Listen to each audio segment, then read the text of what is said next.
मुख्यमंत्री फडणवीसांचा निर्णय, ज्या निर्णयावर महिला झाल्या प्रचंड खुश. म्हणजे उद्या सकाळपर्यंत 2 हप्ते महिलांच्या खात्यात जमा होणार. 2100 प्लस 2100 रुपये म्हणजे असे टोटल 4200 रुपये मुख्यमंत्री लाडकी बहीण योजनेचे सरसकट सर्व महिलांच्या खात्यात आता जमा होणार आहे.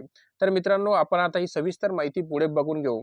तर आपल्या राज्याच्या बंधू आणि भगिनींनो, म्हणजे लाडक्या बहिणींनो, तुमच्यासाठी सर्वात मोठी व आनंदाची बातमी ती म्हणजे मुख्यमंत्री फडणवीसांनी निर्णय घेतला की उद्या सकाळी 2 हप्ते हे 2100 रुपयांचे महिलांच्या खात्यात जमा होणार आहे.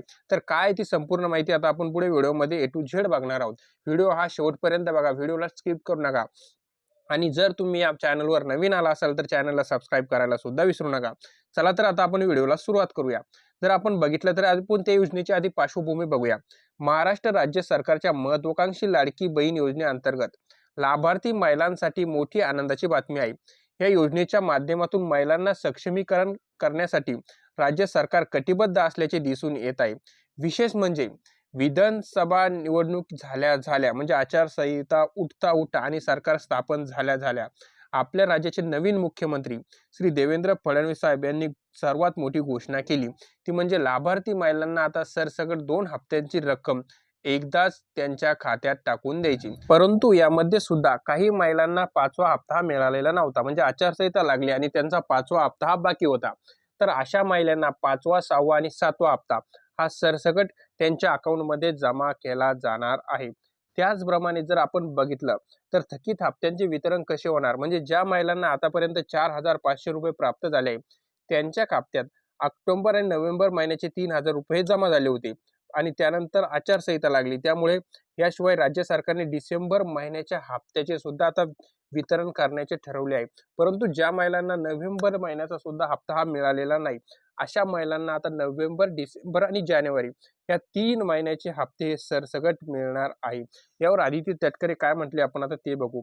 माजी महिला आणि बालविकास मंत्री आदित्य तटकरे यांनी या योजनेमार्फत महत्त्वपूर्ण माहिती दिली, ती म्हणजे त्यांच्या म्हणण्यानुसार जर आपण विचार केला तर लाभार्थ्यांबाबत तक्रार आल्यास त्या आधारे छाननी केली जाईल. त्यांनी स्पष्ट सांगितले, कोणत्याही प्रकारची बारीक छाननी होणार नाही. जे पूर्वी निकष होते तेच निकष राहणार आहे.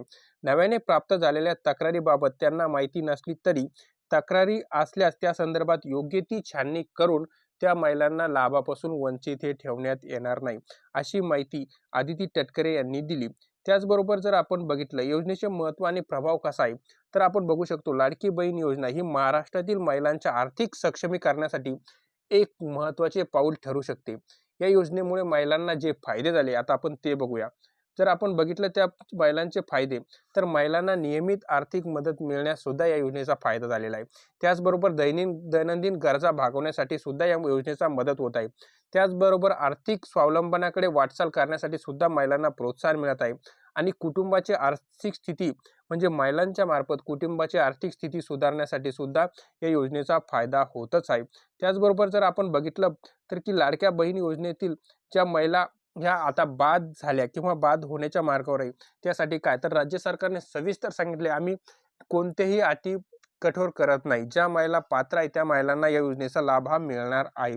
त्याचबरोबर आम्ही जे सांगितलं ते वचन पूर्ण करण्यासाठी आपलं सरकार, हे महायुतीचं सरकार हे कटिबद्ध असणार आहे.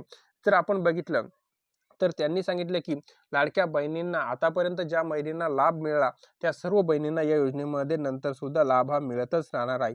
तर मित्रांनो, ही होती संपूर्ण माहिती जी आपण घेऊन आलेलो आहोत. जर माहिती आवडल्यास नक्की चॅनलला सबस्क्राईब करून व्हिडिओ नक्की शेअर करा. धन्यवाद.